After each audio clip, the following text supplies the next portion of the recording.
Start करो। आज class number 3 है ना? फाइनल अकाउंट की क्लास नंबर 3 और ये आपका एडजस्टमेंट की क्लास है। लिखिए adjustments.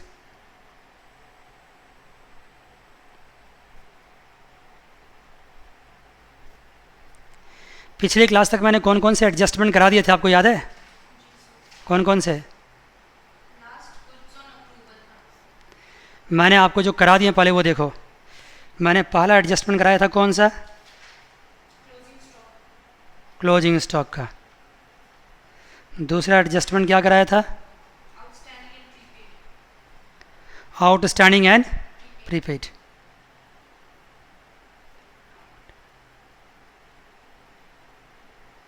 Outstanding and prepaid and advance नहीं।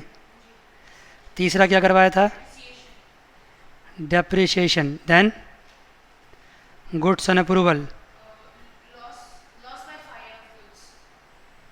ठीक है। देन कराया था मैंने आपको क्या? Loss by fire. गुड्स दिखेगा गिवन एज चैरिटी। ये कराया था। आपने क्या बोला next? Goods distributed as free samples. ठीक है।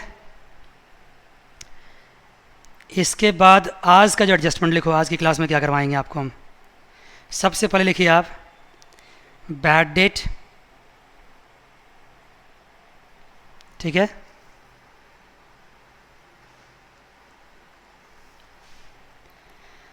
Provision for doubtful date.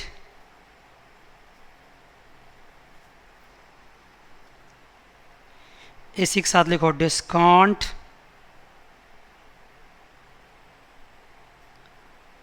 And provision for discount.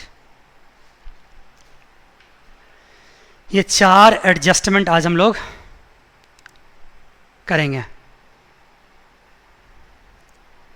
ठीक है, स्टार्ट करें। इसको समझने के लिए नेक्स्ट पेज पे चलते हैं। देखो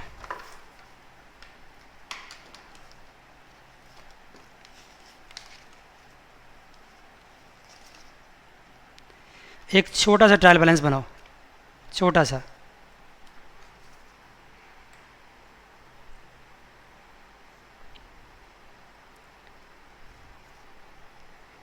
बनाइए ट्रायल बैलेंस छोटा सा एक।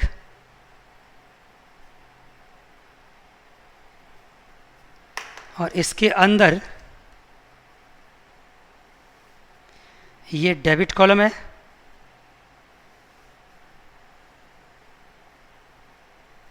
और ये क्रेडिट कॉलम है।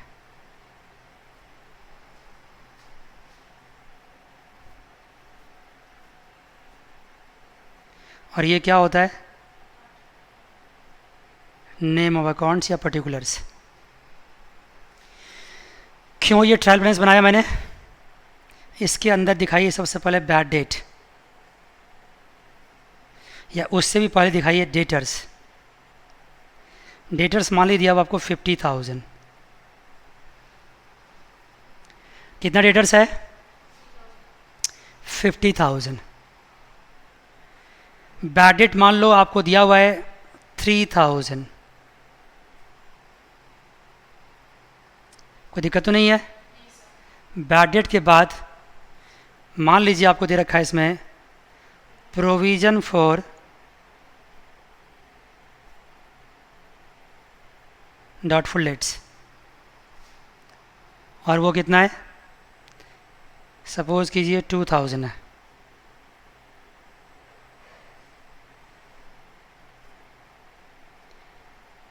प्रोविजन फॉर डिस्काउंट उसको मान लीजिए 1,000 है। ट्रायल बैलेंस के सारे आइटम्स नहीं है तो मैच करने का तो कोई सवाल ही नहीं है।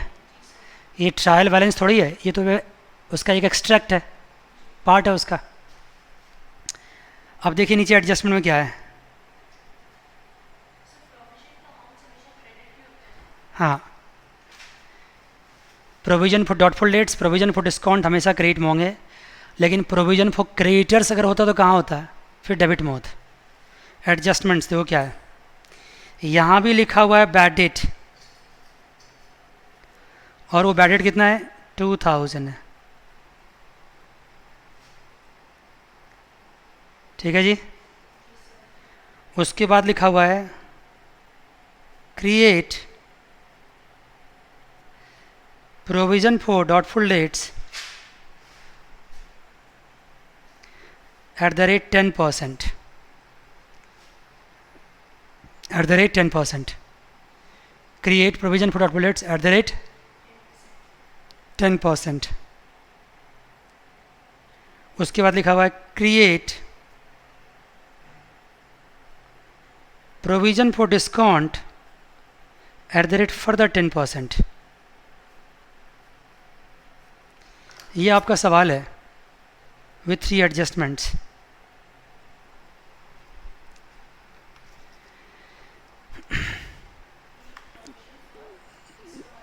डिस्काउंट @ 10%।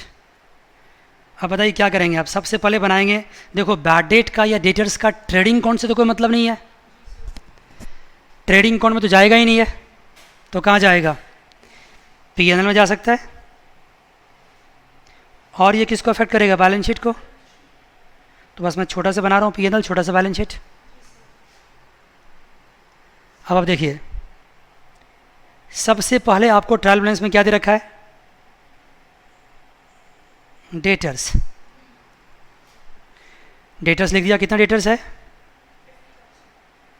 50,000। उसके बाद दिया हुआ क्या आपको, बैड डेट। ये तो आप जानते हैं कि बैड डेट कहाँ जाएगा, कहाँ जाएगा बैड डेट, P&L में कितना है, 3000। उसके बाद दिया हुआ प्रोविज़न फॉर डिस्काउंट। ये प्रोविज़न जानते हो क्या है, ये है ओल्ड प्रोविज़न। ओल्ड प्रोविज़न मतलब ये हुआ जो प्रोविज़न आपने पिछले साल तैयार किया है। प्रोविज़न के पीछे का मकसद क्या होता है, अगर फ्यूचर में कोई लॉस हो सकता है तो उसके लिए हम क्या करते हैं, पहले से एडजस्टमेंट करके रखते हैं, as per the concept of prudence, पता ही होगा आपको ना, राइट। तो ये ओल्ड प्रोविज़न है, ये पिछले बार ये प्रोविज़न बनाई गई थी, ठीक है ना। ये उम्मीद था कि पिछली बार इतना बैड डेट होगा, हुआ नहीं, तो प्रोविज़न बना हुआ था ना। ये प्रोविज़न पिछली बार कहाँ से बनाई गई होगी, प्रॉफिट एंड लॉस अकाउंट से। तो इसको फिर क्या करेंगे, प्रॉफिट एंड लॉस अकाउंट में वापस कर देंगे। वापस मतलब बढ़ा देंगे, क्रेडिट साइड। देखिए यहाँ क्या लिखोगे, प्रोविज़न फॉर डॉटफुल डेट्स, यहाँ क्या लिख दो, ओल्ड प्रोविज़न। जैसे मैं इसको इनकम साइड लिखता हूँ, इनकम क्या होती है, बढ़ जाती है। अब क्यों ना बढ़े, पिछली बार ये 2000 से क्या हुआ था, घट गया था, बढ़ा दिया इस बार, क्योंकि जरूरत तो पड़ी नहीं इस बार, ठीक है। यहाँ पे क्या करेंगे, अब यहाँ पे फर्दर बैड डेट, FBD मतलब फर्दर बैड डेट, यहाँ प्लस करेंगे। लेकिन उससे पहले यहाँ पे प्रोविज़न फॉर डिस्काउंट भी आपको दिख रहा है, तो जो ट्रीटमेंट मैंने किसका किया है, प्रोविज़न फॉर डॉटफुल डेट्स का किया है, वही ट्रीटमेंट किसका कर देंगे, प्रोविज़न फॉर डिस्काउंट का कर देंगे। कितना है, 1000, ठीक है जी। Provision for discount 1000। अब एडजस्टमेंट ट्रायल बैलेंस के अंदर से अगर आपको फुर्सत मिल गया तो अब कहाँ देखिए आप, एडजस्टमेंट में। एडजस्टमेंट में सबसे पहले क्या दे रखा है, बैड डेट। अब आपके दिमाग में एक बात आती होगी कि सर जब बैड डेट यहाँ है ही, तो ये कौन सा बैड डेट है, जो बैड डेट एडजस्टमेंट में दिया होता है उसी को क्या बोलते हैं हम, फर्दर बैड डेट। क्यों बोलते हैं, क्योंकि जब ट्रायल बैलेंस बनाई गई थी उस वक्त इस बैड डेट को कंसीडर नहीं किया जा सका। इसको कंसीडर करने से पहले ही ट्रायल बैलेंस को क्या कर दिया गया, क्लोज कर दिया गया। और बाद में ये नोटिस हुआ कि इतना बैड डेट और हुआ है, तो इसको क्या बोलेंगे हम, फर्दर बैड डेट। अब ये फर्दर बैड डेट क्या होगा, हमारे बैड डेट को इंक्रीज कर देगा, कितने से, 2000 से। लेकिन ये बैड डेट पहले नोटिस नहीं हुआ था, इसलिए इस बैड डेट का इफेक्ट जो कहाँ होगा, डेटर्स में भी जाएगा। कितना, 2000। मतलब फर्दर बैड डेट को डेटर से भी क्या करेंगे, माइनस करेंगे। क्यों, क्योंकि जो बैड डेट ट्रायल बैलेंस के अंदर है, जैसे ये है, इसकी एंट्री पास कर दी गई होगी। क्या एंट्री पास की होगी, बैड डेट टू डेटर्स। देखो ये आपके सिलेबस का चीज़ नहीं है, ये सब चीज़ 11th क्लास की बात है, फिर भी मैं समझा दे रहा हूँ आपको। आपके लेवल पे मुझे इतना ही कह देना चाहिए, काफ़ी था, कि जो बैड डेट अंदर है उसका ट्रीटमेंट हो गया होगा, जो बाहर है उसका ट्रीटमेंट नहीं हुआ होगा। लेकिन फिर भी मैं 1 मिनट में डिस्कस कर देता हूँ आपसे। जो बैड डेट अंदर दिया हुआ है, इसका मतलब क्या हुआ, उसकी एंट्री पास हो गई होगी, bad debt to debtors. Debtors हमारा कम भी हो गया होगा। और जो बैड डेट बाहर है, इसका मतलब क्या है, कि उसकी एंट्री पास नहीं हुई है। ना तो बैड डेट बढ़ा हुआ है और ना डेटर्स कम हुआ है। तो मुझे क्या करना होगा, बैड डेट को इंक्रीज भी करना पड़ेगा और साथ साथ डेटर्स को माइनस भी करना पड़ेगा। बात समझ गए। तो जब मैंने डेटर्स को यहाँ से माइनस किया, तो अब डेटर्स कितने बच गए हमारे पास, 48,000। मान गए। अब ये बैड डेट प्लस करके कितना बैड डेट हो गया है, 5,000। अब ये कह रहा है next adjustment, create provision for doubtful debts. Provision for doubtful debts create करने के लिए कह रहा है, ठीक है ना, create provision for doubtful debts.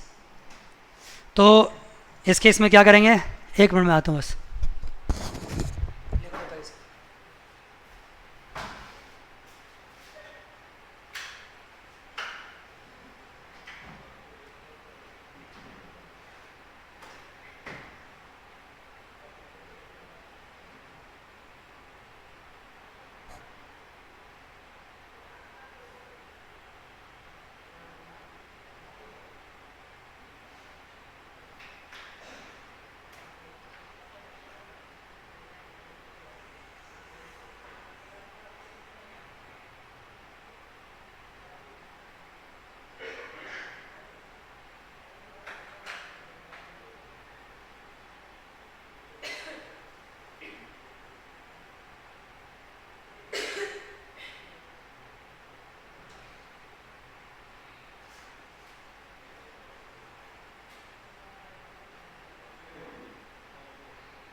अभी हम सब बात करेंगे आपसे, पहले मैं पूरा कंप्लीट कर लेता हूँ। यहाँ तक लिख लिया आपने पहले, ठीक है। हो सकता है कि मैं पहले करा दूंगा तो आपकी प्रॉब्लम भी सॉल्व हो जाएगी। देखिए सही। तो फिर क्या है उसके बाद, यहाँ तक लिख लिया। देखिए बच्चों, इसके बाद क्या है, हाँ आपको क्रिएट करना provision for doubtful debts 10%, second adjustment. अब मैं एक बात पूछता हूँ आपसे, सुना, प्रोविजन फॉर डाउटफुल डेट्स में और बैड डेट में क्या डिफरेंस है? बैड डेट तो वो अमाउंट होता है जो एक्चुअली बैड हो चुका है, अब उसका कोई इलाज नहीं है। मतलब बंदे ने कसम खा ली कि पैसा हम वापस करेंगे ही नहीं, आपको बैड हो चुका है। प्रोविजन फॉर डाउटफुल का मतलब होता है बैड तो हुआ नहीं है, लेकिन बैड की पॉसिबिलिटी है। बैड हो सकता है, बैड नहीं भी हो सकता है। आप किसी पर्टिकुलर कस्टमर्स को ये नहीं कह सकते हो कि मुझे उम्मीद नहीं कि तुमसे पैसा मुझे वापस मिलेगा। अगर किसी कस्टमर को आपने ऐसा कह दिया ना, तो समझ लो बैड डेट हो ही जाएगा। नहीं बात समझे? अगर किसी पर्टिकुलर कस्टमर को आपने कह दिया कि मुझे नहीं उम्मीद है कि मुझे आपसे पैसा मिलेगा, इसका मतलब वो कहेगा जब तुमको उम्मीद ही नहीं है तो चलो अच्छा है, पैसा देते ही नहीं फिर तुम्हें। यहाँ ये किसी पर्टिकुलर कस्टमर की बात नहीं हो रही है, पूरे बिजनेस के ट्रेंड के हिसाब से, पूरे बिजनेस के ट्रेंड के हिसाब से बिजनेसमैन को ये लगता है कि जितना मेरा डेटर्स है उस डेटर्स का 10% क्या होगा, बैड डेट होगा। होगा, पॉसिबल है। जब अभी हुआ नहीं है और होने की पॉसिबिलिटी है तो उसके लिए हम प्रोविज़न बना के रखते हैं पहले से, ठीक है ना। इसलिए इसको क्या कहा जाता है, प्रोविज़न फॉर डाउटफुल डेट्स। बात समझ गए? ये मत समझना कि ये एक्चुअल बैड डेट हो चुका है, ये सिर्फ बैड डेट की पॉसिबिलिटी है जो हो सकता है, तो उसकी हम प्रोविज़न बनाते हैं। तो प्रोविज़न हम किसका बनाएंगे, जितना मेरे पास डेटर्स है उसका सर्टेन परसेंटेज क्या होगा हमारा। थोड़ा सा तुम इधर इधर आ जाओ, उसका सर्टेन परसेंटेज क्या होगा, जितना मेरे पास डेटर्स है उसका सर्टेन परसेंटेज क्या होगा, प्रोविज़न होगा। तो बताइए डेटर्स कितना हमारे पास है, डेटर्स कितना है, थोड़ा और इधर इधर यहाँ पे आ जाओ। डेटर्स कितना हमारे पास है बताओ प्लीज़। डेटर्स हमारे पास है, आपको दिख रहा है 50,000 यहाँ पे, लेकिन 50,000 का हम प्रोविज़न नहीं बनाएंगे। पूछो क्यों? क्योंकि जो ऑलरेडी बैड हो चुका है उसके ऊपर प्रोविज़न नहीं बनाया जाता है। भाई प्रोविज़न किस पे बनाया जाता है, जो डेटर्स की अभी देने की पॉसिबिलिटी है उसमें से ही कुछ लोग हैं जो हमारे लिए क्या कर सकते हैं, बैड हो सकते हैं, चांसेस है। जैसे 50,000 मेरे पास है, 50,000 में से 2,000 तो बैड हो ही चुका है, इसका तो कोई पॉसिबिलिटी नहीं है। अब जो 48,000 बन गया है, इस 48,000 से क्या हो जाएगा, माइनस होगा। क्या माइनस होगा, प्रोविज़न फॉर डाउटफुल डेट्स। कितना परसेंट, 10%, ठीक है ना। तो 10% बताओ कितना होगा, 4800। 10% कितना होगा, 4800। यहाँ तक बात समझ में आई आपको, पक्की बात। मैं क्वेश्चन पूछूँ आपसे कि आपने 50,000 का 10% क्यों नहीं बनाया। जो बैड डेट ऑलरेडी हो चुका है उसके ऊपर हम प्रोविज़न नहीं बना सकते, जो बचे हुए डेटर्स उस पर बनाएंगे। तो बताइए इसके बाद हमारे पास कितने डेटर्स बच गए, 43,200। मान गए। और ये जो न्यू प्रोविज़न है, इस प्रोविज़न को यहाँ आप प्लस कर देंगे। क्या लिखेंगे यहाँ पे आप, न्यू प्रोविज़न 4800। आप चाहें तो यहाँ पूरा भी लिख सकते हैं, प्रोविज़न फॉर डाउटफुल डेट्स। नहीं स्पेस है तो न्यू प्रोविज़न लिख के काम चल जाएगा, लेकिन बैलेंस शीट के अंदर आपको पूरा लिखना पड़ेगा, प्रोविज़न फॉर डाउटफुल डेट्स। बताइए इसको माइनस करके कितना सॉरी प्लस करके कितना हो गया ये, 9,800। Bad debt plus further bad debt plus new provision 9,800। बात समझ गए। अब देखना एक बात और, कुछ बुक्स में क्या होता है, ये प्रोविज़न फॉर डाउटफुल डेट्स जो यहाँ पे ओल्ड मैंने दिखा दिया, इस ओल्ड को यहाँ ना दिखा करके यहाँ से क्या की जाती है, minus provision for doubtful debts old, या ओल्ड प्रोविज़न यहाँ माइनस करते हैं। लेकिन कोई एक ही करेंगे आप, या तो यहाँ लिखेंगे या फिर यहाँ से माइनस करेंगे। दोनों कर दिया तो फिर ब्लंडर हो जाएगा, डबल माइनस हो जाएगा। ठीक है ना, दोनों नहीं कर सकते। या तो यहाँ दिखाएंगे या फिर क्या करेंगे, यहाँ से माइनस करेंगे। बताओ मैंने क्या सिखाया, प्रोविजन फॉर डाउटफुल डेट्स को, ओल्ड को या तो P&L अकाउंट के क्रेडिट साइड में दिखाएंगे या P&L अकाउंट के डेबिट साइड में बैड डेट में से क्या कर देंगे, माइनस कर देंगे, पूरे अमाउंट में से माइनस कर देंगे। दोनों नहीं करेंगे, कोई एक ही करेंगे। ज़्यादातर बुक में इसको यहाँ माइनस किया होता है, लेकिन आप कहोगे सर आपने माइनस नहीं किया बल्कि यहाँ दिखा दिया, ऐसा क्यों? ऐसा इसलिए, यहाँ पे तो आप इसको यहाँ से माइनस करके भी दिखा सकते हैं, ठीक है ना, यहाँ तो माइनस करके भी दिखा सकते हैं। लेकिन अगर मान लो यहाँ पे 2000 नहीं होता, बल्कि यहाँ क्या होता, यहाँ पे 2000 के बदले क्या होता है, यहाँ पे 10,000 होता। तो 10,000 को अगर 9800 से माइनस करते तो फिर किस में आ जाता, वो नेगेटिव में आता। तो ये बात नहीं चलने वाला है, बात समझ गए? इसीलिए इसको यहाँ से माइनस नहीं करते, हम इस प्रॉब्लम से बचने के लिए इसको क्या करते हैं, यहाँ दिखा देते हैं। लिख लिया? यहाँ तो लिखो, जल्दी से लिख लो, यहाँ तक लिख लिया। तो एक बार मैं यहाँ तक की बातों को रिपीट कर देता हूँ। देखा आपने क्या किया, मैंने बैड डेट यहाँ लिखा, फर्दर बैड डेट यहाँ प्लस किया 5000, न्यू प्रोविजन यहाँ प्लस किया, ओल्ड प्रोविजन को यहाँ दिखा दिया, और अल्टरनेटिवली ओल्ड प्रोविजन को यहाँ से क्या कर सकते थे, हम माइनस भी कर सकते थे। ठीक है, अब आते हैं किसकी बात करते हैं, डिस्काउंट की। अब देखिए मैंने ट्रायल बैलेंस में डिस्काउंट दिखाया नहीं आपको, चलो एक काम कर लेते हैं, यहाँ पे डिस्काउंट भी लिख देते हैं। मान लो डिस्काउंट कितना दे रखा है आपको, 2000, सॉरी डिस्काउंट कितना, 2000। अब बैड डेट की बात से हट के किसको सोचना स्टार्ट करो, डिस्काउंट के बारे में। देखिए क्या करते हैं, डिस्काउंट सबसे पहले कहाँ जाएगा, P&L अकाउंट में, कितना, 2000। अब आप कहोगे सर फर्दर डिस्काउंट भी हो सकता है, हो सकता है, लेकिन मैंने कोई एडजस्टमेंट में फर्दर डिस्काउंट तो लिखा नहीं है, तो नहीं है तो छोड़ दो। तो सर क्या न्यू प्रोविज़न भी हो सकता है, ऑफ कोर्स हो सकता है। तो यहाँ क्या करोगे, न्यू प्रोविज़न प्लस कर दोगे। क्यों सर, क्योंकि प्रोविज़न मैंने एडजस्टमेंट में दे रखा है। बताओ कितना प्रोविज़न है, प्रोविज़न दे रखा है आपको 10%। अब बताओ ये 10% किसका बनाओगे, डेटर्स का, डेटर्स का ही बनाओगे। डेटर्स कितना आपके पास है, पहले 50,000 था, क्या इसका 10% बना सकते हैं, नहीं। 48,000 का बना सकते हैं, क्यों नहीं बना सकते, कौन सा प्रोविज़न आ गया, बना सकते हैं ना भाई। तुम ये कह सकते हो ना कि सर 48,000 में से पहले ये माइनस करो, मैं कहूँगा पहले ये क्यों माइनस करो, पहले डिस्काउंट भी तो माइनस कर सकते हैं।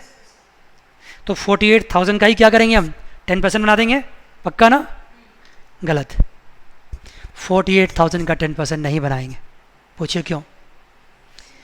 देखो आप मुझे बताओ कि जिस डेटर्स पे आपको डाउट है कि ये मुझे पैसा दे भी सकता है और नहीं भी दे सकता है, क्या उसको आप डिस्काउंट दोगे, नहीं दे सकते हो। डिस्काउंट तो हमेशा उस डेटर्स को दी जाती है जिसके बारे में मुझे क्या है, टोटली पता है, 100% श्योरिटी है कि ये क्या होने वाला है, पैसा आने वाला है, ये तो टाइम पे दे देगा, इसको क्या करना पड़ेगा, मुझे डिस्काउंट देना पड़ेगा। तो जितना आपको डाउटफुल है उस डाउटफुल को क्या करेंगे आप, माइनस कर देंगे। उसके बाद जो डेटर्स बचेगा उस डेटर्स पे क्या लगाएंगे आप, प्रोविज़न फॉर डिस्काउंट लगाएंगे। डाउटफुल माइनस करने के बाद ही डिस्काउंट निकलता है, बात समझ गए ना। तो बताइए 43,200 का 10% क्या हो जाएगा, 4320, 4320। अब एक छोटी सी बात और बताइए, 4320 जो मैंने प्रोविज़न बनाई है उससे डिस्काउंट आपका प्लस हो गया, कितना हो गया देखो, 6320, डिस्काउंट प्लस प्रोविज़न मिला करके। अब आप मुझसे कह सकते हो सर क्या ये प्रोविज़न फॉर डिस्काउंट को यहाँ से माइनस नहीं कर सकते, ऑफ कोर्स कर सकते हैं माइनस। इसको या तो यहाँ से माइनस कर देंगे या अल्टरनेटिवली यहाँ दिखाएंगे, दोनों काम नहीं कर सकते, बात समझ गए।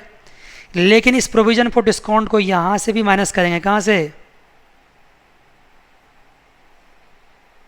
बैलेंस शीट में डेटर से भी माइनस करेंगे, क्योंकि अल्टीमेटली मेरा डेटर्स क्या हुआ है, रिड्यूस कर गया है। अल्टीमेटली हमारा डेटर्स क्या हुआ है, रिड्यूस कर गया है, तो यहाँ से भी माइनस करेंगे। बताइए कितना आया अब, माइनस करने के बाद बताइए कितना आया, 43,200 माइनस 4320। कैलकुलेटर है, बताओ कितना आया।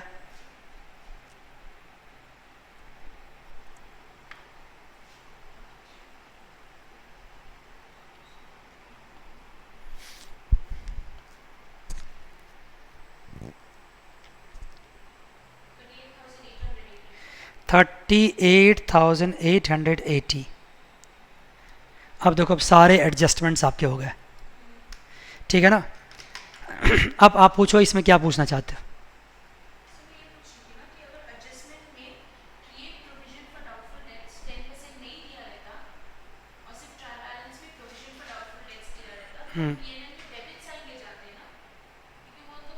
यही करते, जो ट्रायल बैलेंस के अंदर होता है उसको क्या मानते हैं, ओल्ड मानते हैं हमेशा।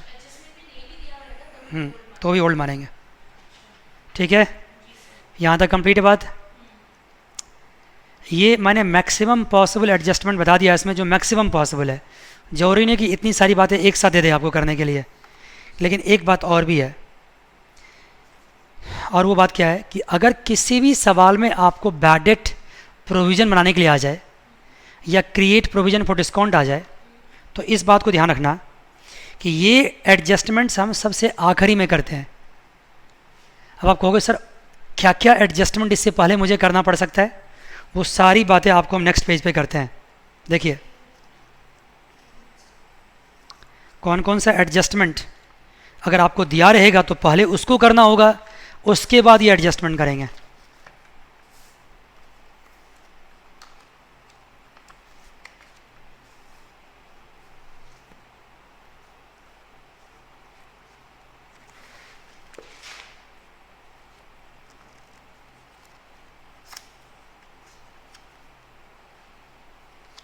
ठीक है, लिख लिया यहाँ तक, कोई दिक्कत तो नहीं है।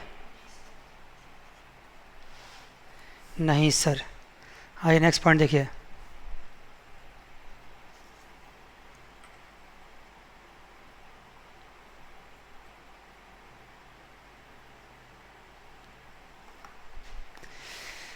देखो अगर आपके सवाल में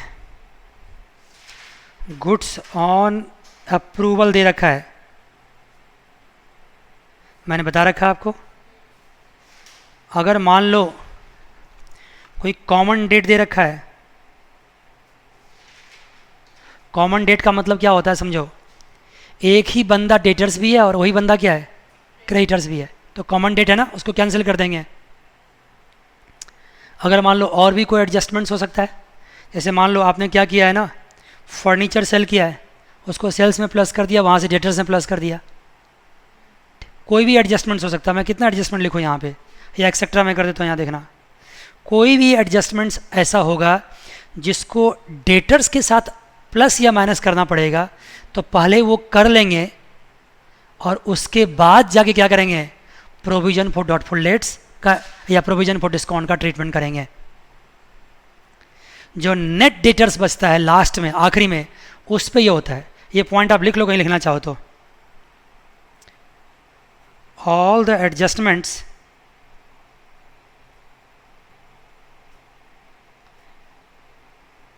relating to debtors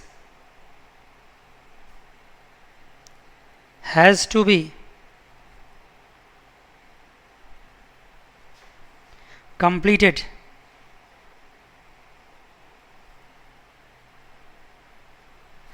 before doing the adjustment of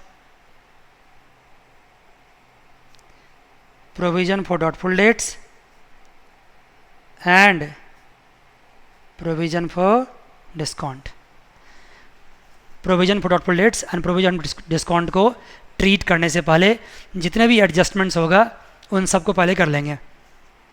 और जानते हो सवाल चालाकी क्या करेगा सवाल ये चालाकी करेगा कि provision for doubtful debts and provision for discount को एडजस्टमेंट में सबसे पहले दे देगा,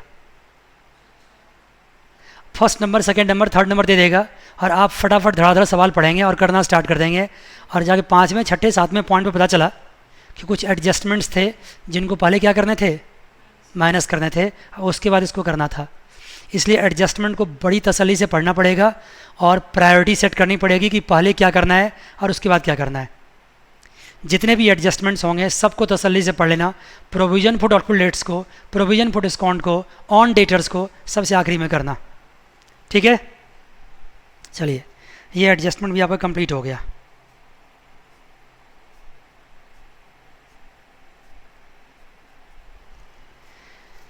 अभी मैंने एक छोटा सा एडजस्टमेंट ऊपर लिखा है कॉमन डेट, देख लो क्या होता हो।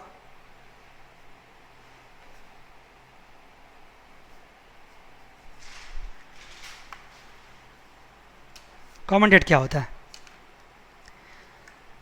ये आपकी बैलेंस शीट है, यहाँ पे क्रेडिटर्स है, ये 10,000 है, यहाँ पे डेटर्स है, ये 20,000 है। हो सकता है ऐसा? नीचे एडजस्टमेंट में क्या लिखा हुआ है? Ram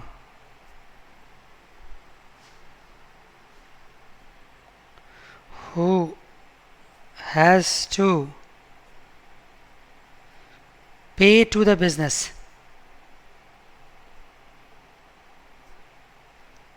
rupees 3,000. Ram who has to pay to the business rupees 3,000 and has to receive from the business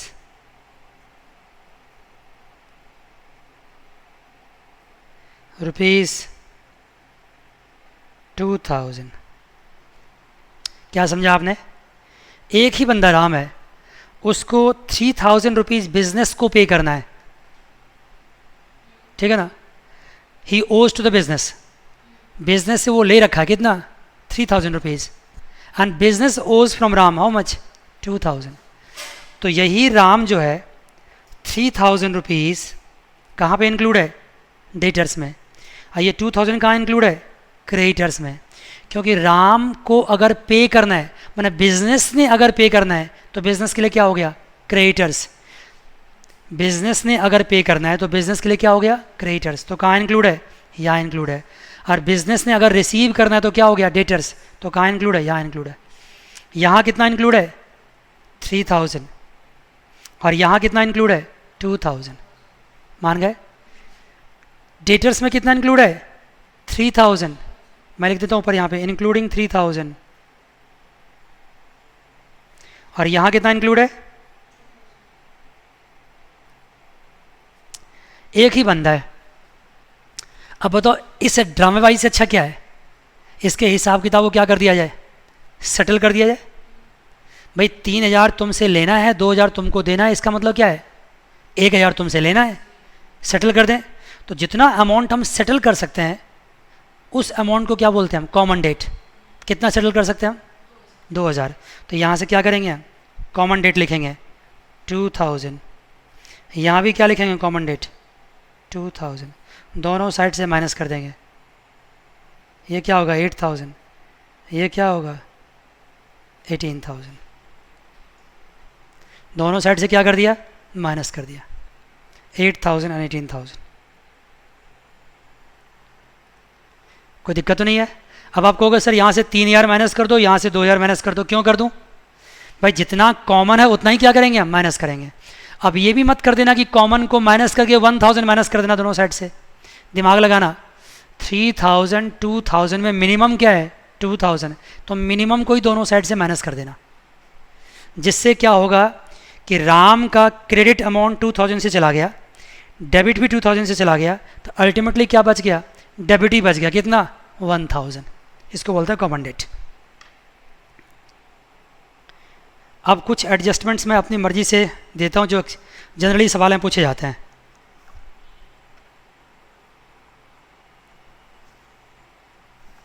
जैसे मान लो एक एडजस्टमेंट देखो, अगर मान लो आपने गुड्स फर्नीचर सेल किया है, furniture rupees, furniture book value rupees 10,000, furniture book value rupees 10,000, sold for rupees 8,000 and included in total sales, included in total sales. ठीक है ना, आपने फर्नीचर सेल किया, 10,000 की वैल्यू थी, 8,000 में सेल किया, तो 8,000 माइनस कर दो तो आपको लॉस कितना हुआ?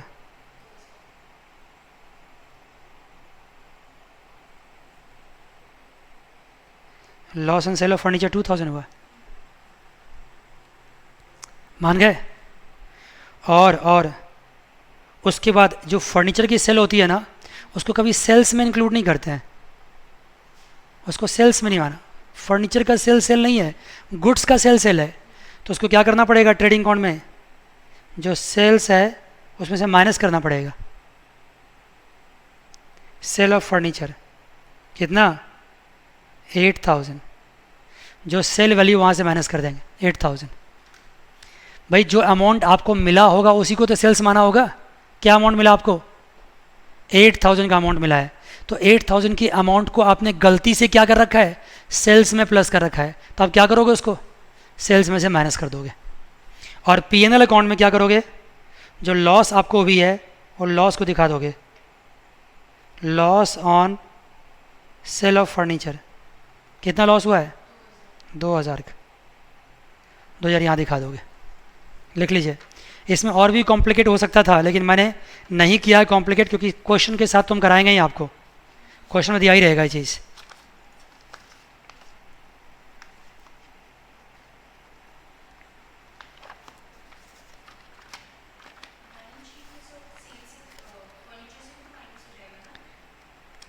बैलेंस शीट में फर्नीचर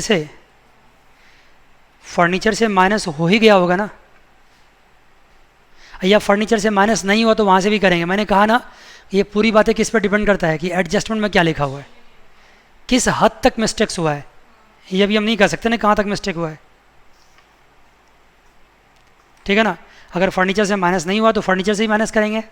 अगर बैलेंस शीट में, ध्यान दो, फर्नीचर से माइनस करना पड़ा, अगर बैलेंस शीट में फर्नीचर से माइनस किया तो माइनस करने के बाद जो अमाउंट बचेगा ना उस पर क्या करेंगे? हम डेप्रिसिएशन लगाएंगे। बैलेंस शीट में फर्नीचर होगा, उसमें से इसकी बुक वैल्यू माइनस करेंगे, यहाँ पे सेल वैल्यू नहीं, कौन सी वैल्यू? बुक वैल्यू माइनस करेंगे। कितनी बुक वैल्यू है? 10,000 माइनस करेंगे। उसके बाद जो फर्नीचर बचेगा उसमें क्या करेंगे? हम डेप्रिसिएशन माइनस करेंगे। और बहुत बातें ऐसी है जो अभी आप नहीं सीख सकते, कब सीखेंगे? सवाल के साथ साथ सीखेंगे। तो इस प्रकार जो मेन एडजस्टमेंट थे वो मैंने ऑलरेडी डिस्कस कर लिया आपसे, ठीक है ना। अब मैं देखता हूँ कि और क्या पॉसिबल है, ठीक है ना। कुछ सिंपल सवाल से स्टार्ट करेंगे। देखिए,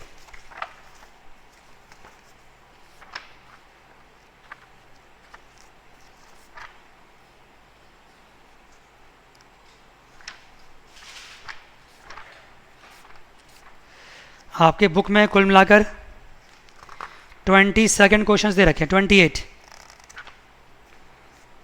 ठीक है ना। उसमें जो सेकंड क्वेश्चन है बहुत ही बेसिक्स है। शुरुआत के 4-5 क्वेश्चंस काफ़ी बेसिक्स होते हैं, वो ना कभी एग्जाम में आएंगे और ना आपको करना है, फोर्थ भी नहीं करना है, ठीक है ना। आइए देखिए,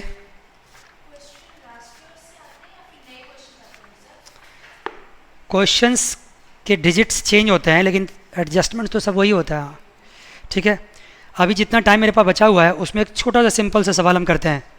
देखिए, क्वेश्चन नंबर 5 है, मैं लिखता हूँ यहाँ पहले। सबसे पहले लिखता हूँ मैं, पेज नंबर देखो कौन सा है,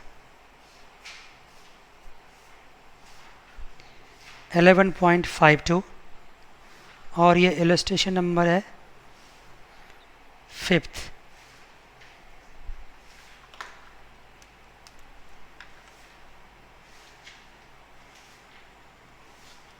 देखिए, अब क्या है इस सवाल में, पहले सवाल दिखा दूं मैं आपको, बड़े तसल्ली से सवाल को पढ़ेंगे।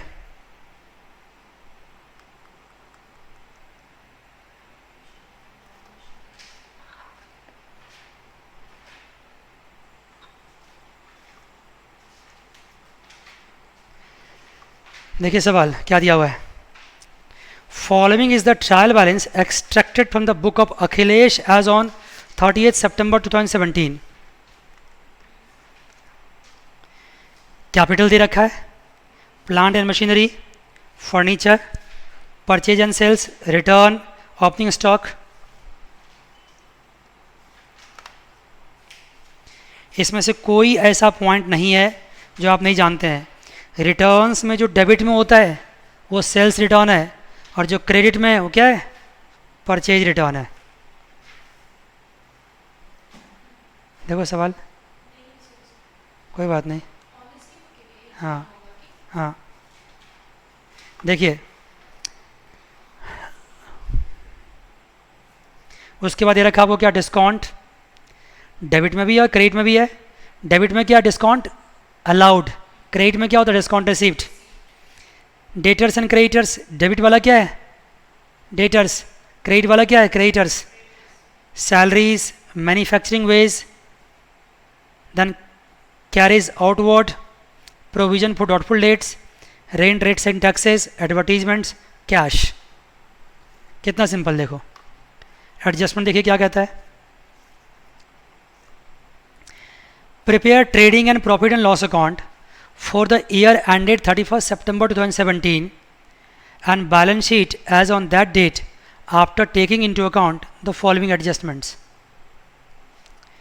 क्लोजिंग स्टॉक का एडजस्टमेंट मैं सिखा रखा हूँ आपको।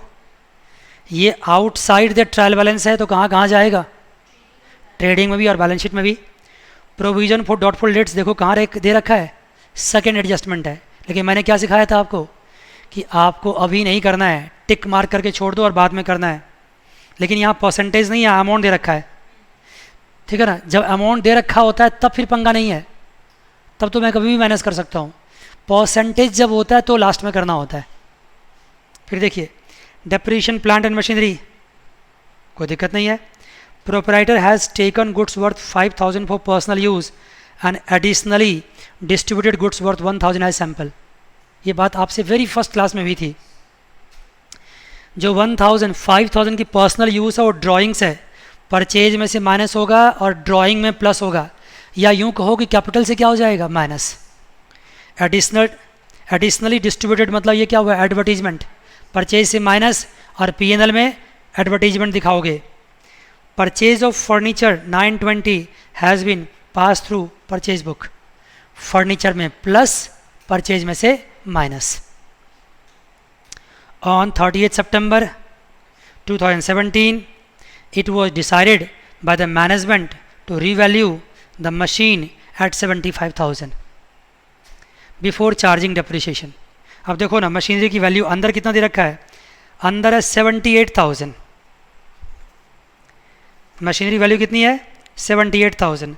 और ये क्या कह रहा है कि 78,000 को रीवैल्यू करो, 78,000 को रीवैल्यू करो। रीवैल्यू करके कितना बना दो उसको, 75,000।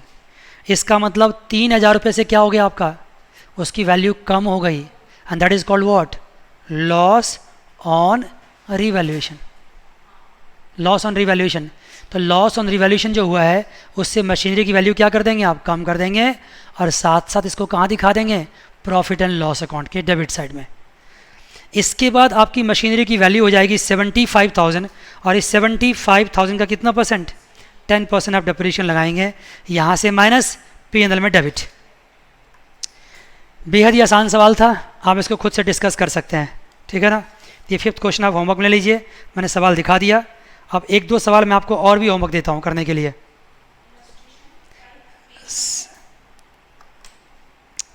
6th दे रहा हूँ अब, 11.55 है। देखो सवाल यहाँ पे है, अब यहाँ से भी कर सकते हैं, ठीक है। ये सवाल हुआ, थोड़ा और बढ़ाता हूँ आगे, देखो यहाँ से भी ट्राई कर सकते हैं आप। ये 6th नेक्स्ट क्वेश्चन दिया है, इससे पहले का क्वेश्चन 5th था। और ये आपका सवाल का नेक्स्ट पार्ट है जिसमें एडजस्टमेंट है। ठीक है जी बच्चों, ये सवाल भी आपका होमवर्क है और मैं इसका एडजस्टमेंट क्विक टाइम में सिखाता हूँ क्या देखना। Prepare trading and profit loss account for the year ended, ठीक है। Depreciation building furniture office equipment motor car, value of stock at the close of the year वो 44,000 आप जानते हैं। Reserve for doubtful date same चीज़ है। Insurance premium include 4,000 paid towards proprietors life insurance. अगर proprietors के life पे अगर insurance पे करते हैं तो वो होता है ड्राइंग्स होता है। And balance of the insurance charge cover 1/4/2016 to 38/6/2017। अब ये समझो, जितना भी इंश्योरेंस पे किया होगा आपने उसमें से 4,000 तो पहले माइनस कर दो, क्योंकि 4,000 आपने बिजनेस के लिए पे नहीं किया है बल्कि प्रोप्राइटर के लाइफ के लिए पे किया है, तो उसको तो माइनस कर दो। उसके बाद जो इंश्योरेंस बचेगा उस इंश्योरेंस को आप कितने महीने से डिवाइड करोगे? अप्रैल से लेकर के जून तक, ये 15 मंथ्स होते हैं। अप्रैल से जून तक 15 मंथ्स होंगे। अप्रैल 16 से जून 17 है, ये 15 मंथ्स हो जाएगा। और रिमेनिंग इंश्योरेंस को आप 15 मंथ से डिवाइड कर दोगे तो एक महीने का इंश्योरेंस आ जाएगा, क्योंकि इंश्योरेंस कहाँ से स्टार्ट हुआ है? 1/4/16 से स्टार्ट हुआ है और कब तक जाएगा वो? 38/6/2017 तक जाएगा। ठीक है ना। ये वाला एडजस्टमेंट मैं अलग से कर देता हूँ मैं आपको, और रिमेनिंग पूरा सवाल आपको करके आना है। ये इलस्ट्रेशन नंबर 6 हो गया। और देखिए एडजस्टमेंट नंबर कौन सा है इसका? 4th है। बताइए इंश्योरेंस प्रीमियम है कितना? आपने इंश्योरेंस प्रीमियम है 5,500 है। लिखिए, ये कहाँ करेंगे आप? ये करेंगे P&L में। इंश्योरेंस डाल देंगे 5,500, उसमें से माइनस क्या कर देंगे? उसमें से माइनस करेंगे पहले लाइफ इंश्योरेंस, जो प्रोप्राइटर के लाइफ के लिए है। कितना? 4,000। तो फिर कितना बच जाएगा? 1,500। 1,500 बिजनेस का इंश्योरेंस है, लेकिन ये 1,500 कितने महीने के लिए है? ये 1,500 15 मंथ्स के लिए है। तो इंश्योरेंस कितना हो गया? ₹100 पर मंथ। और आपका ये साल कितने महीने का है? 12 मंथ्स का। तो 100 × 12, इस साल का इंश्योरेंस कितना होना चाहिए? 1,200 होना चाहिए। तो इसमें से 1,200, जबकि है कितना? 1,500, तो 300 रुपया क्या हो गया? प्रीपेड हो गया। प्रीपेड का मतलब क्या हुआ? जिसका इफेक्ट नेक्स्ट ईयर होगा। 300 हो गया ना। 1,500 में से 1,200 माइनस करो, कितना बच गया? 300। ठीक है ना। अब देखो ना, ये 1/4/16 से लेकर के 31/6/17 तक है, लेकिन उससे पहले कौन सा ईयर होता है हमारा? 31 मार्च 17। अब देखो 1/4 से मार्च तक कितने महीने हो गए? 12 मंथ्स। और यहाँ कितने महीने हो गए? 3 मंथ्स। तो 12 मंथ्स में कितने हो गया? 1,200। 3 मंथ्स में कितने हो गया? 300। 300 क्या हो गया आपका? प्रीपेड, क्योंकि ये नेक्स्ट ईयर में आता है। ये भाई आपका ये साल तो मार्च में ही ख़त्म हो गया ना, तो 300 आपका प्रीपेड हो गया। उस प्रीपेड को क्या कर दोगे? यहाँ से माइनस कर दोगे। क्या लिखोगे? प्रीपेड इंश्योरेंस कितना? 300। कितना बच जाएगा? 1,200।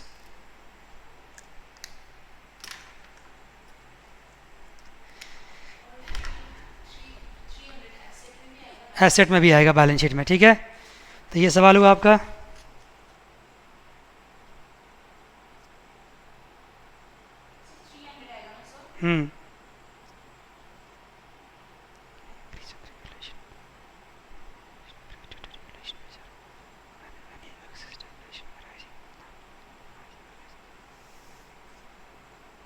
ठीक है, तो ये आप सवाल ट्राई करेंगे।